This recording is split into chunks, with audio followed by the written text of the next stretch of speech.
Welcome back, everyone, and today I wanted to talk about the upcoming Galilea Nerf. It's been confirmed that she is getting a nerf by Randy Varnell in an interview he did on Twitch, and I think most of us knew it was coming. Some people were getting impatient about it, and some people don't want it. So I wanted to talk about why it's needed. You can see here I haven't played her a whole lot. I'm only at rank 5 with her. I do really like her, but I've been kind of hesitant to play her too much because I know she's currently kind of broken. So let's talk about that brokenness. Galilea is a territorial brawler complex character, so she is listed as more of a defender, a territorial character. But she plays more like an assassin, although she can definitely hold her ground and become almost unkillable, and there's a lot of different things that make her broken, and that's why she's so complicated to fix and why it's taken them a while to fix her.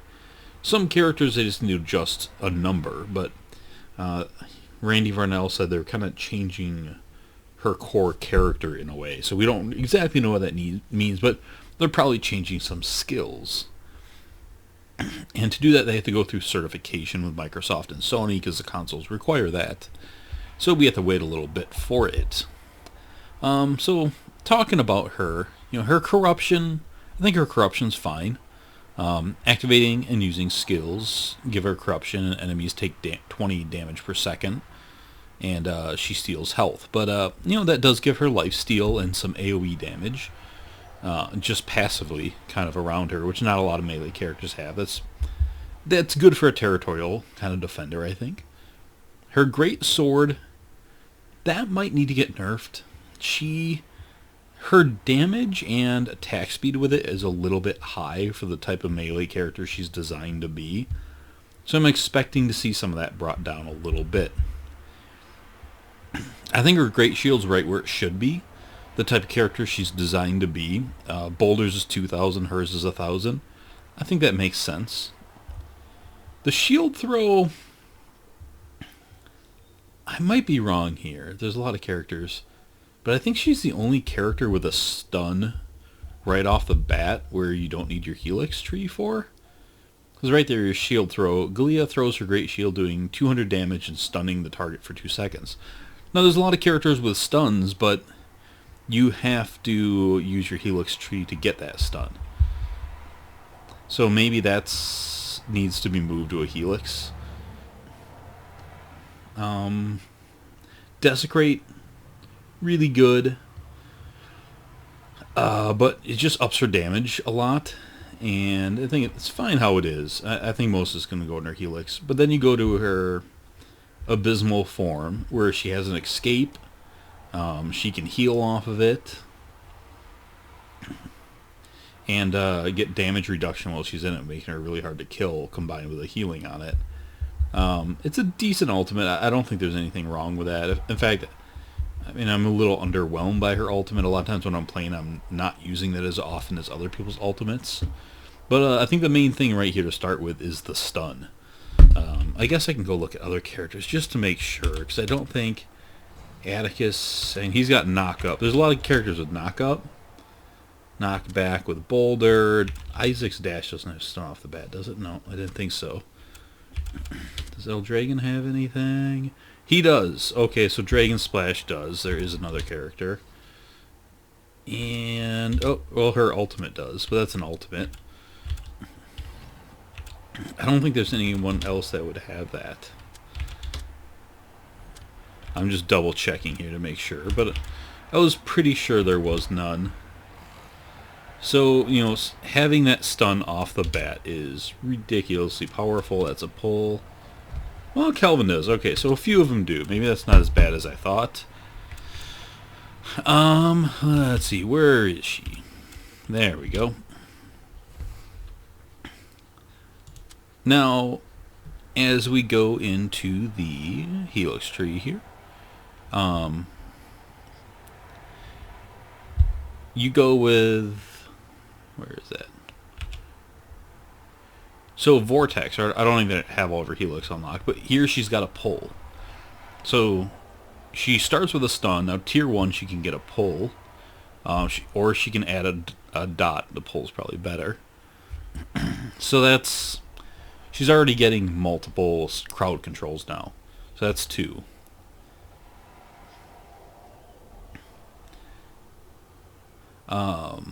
Mark of the Feeble prevents healing.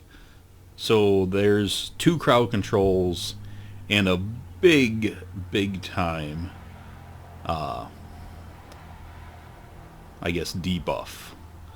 And we're just kind of adding up our toolkit here.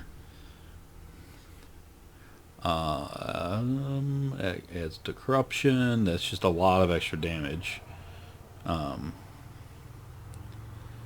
Yeah, the ranged blast of energy is dangerous to go alone. That one's kind of... that's the one that cranks her damage really up. Because even when you melee them and your health is full, you get those ranged blasts of energy even at point blank. And that just makes her melee damage stupid high.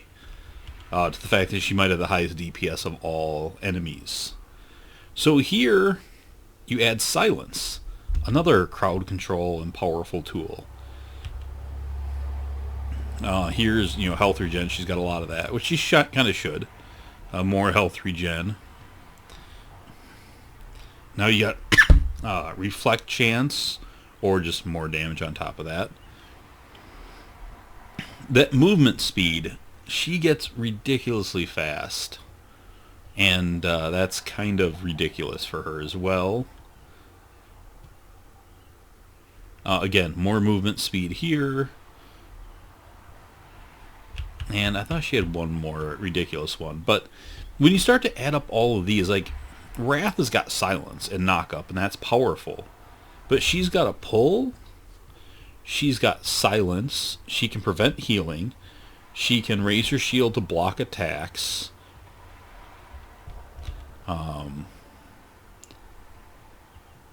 Yeah, so Stun, Pull, raising her shield to block attacks. She's got lifesteal. She's got a ton of health regen. She's got a stupid amount of damage. She can prevent healing. The problem with her is she's got every tool in the kit of the game essentially here. I think the only thing she doesn't have is Knock Up. That's the only tool she doesn't have in her kit, and no other character has all these tools. And I'm thinking they're going to take some away because honestly she has too many. And that's kind of the problem with her. She's so tanky and hard to kill. She has insane DPS. I was playing with a group of friends the other day, and these are friends I play with quite often. And I had over 100 kills more than the next person. I was trying to bring up that in my match summary, but it was too far back. I think I had like 230 kills, and the next person was like 117. And my damage was well over double the next person. I had the most healing and like double the most damage taken as well. And none of that should happen. I wasn't like sprinting ahead of them either. I was kind of playing within the group. And when I play with that group with the characters that I play more often, a lot of times I will lead in kills, but it's like by 10 or maybe 20. It's not like just such a disparity. And that was my first game playing with Galilea in the real game release. Between all the earlier versions pre-release I played, I think I only played her twice.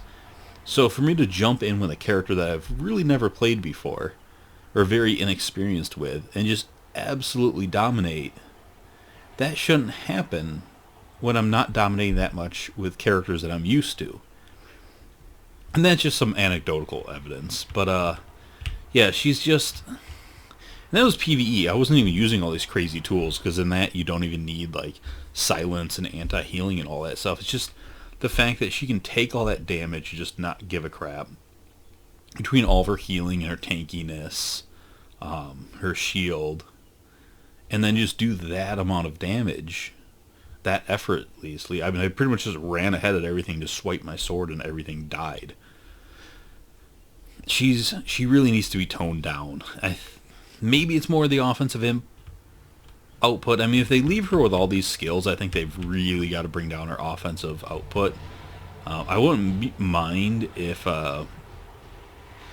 it's dangerous to go alone actually goes away. It's really cool, and I love that on her, but it really cranks up her melee damage a little bit too high, or maybe it needs a minimum range so it only activates after a certain amount of space, so that when you're meleeing enemies you don't get that on top of your melee damage. But she's got all these tools, and if she's going to keep them all, they've really got to lower her offensive output to make her more of that defender. Maybe slow her down.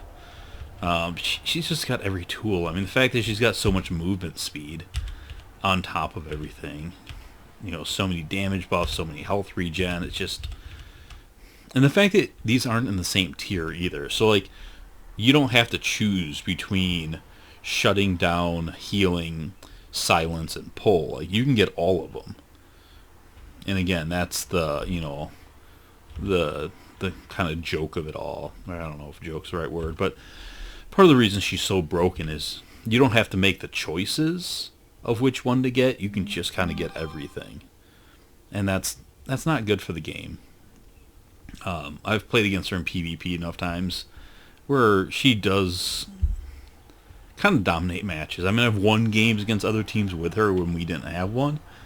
So it's not like she's an auto win, but and it's not like she hasn't died in those matches at all, but she's a bigger force than she should be in them. So I'm glad that they're taking care of her. I'm gonna be really interested in how they do it, because like I said, there's so many different ways to do it. Do they change around her helix tree so you have to choose between some of these crowd control or counters? Are they going to lower her offensive output? Are they going to slow her down? I don't know. Not sure what they're going to do, but it's probably going to be a complex thing. And the fact that they have to go through certification means they're probably changing her helix tree. So we'll see what happens with all that. Anyways, let me know what you guys think about her and the nerf she's going to be getting. And I will talk to you all later. Thanks for watching. Bye.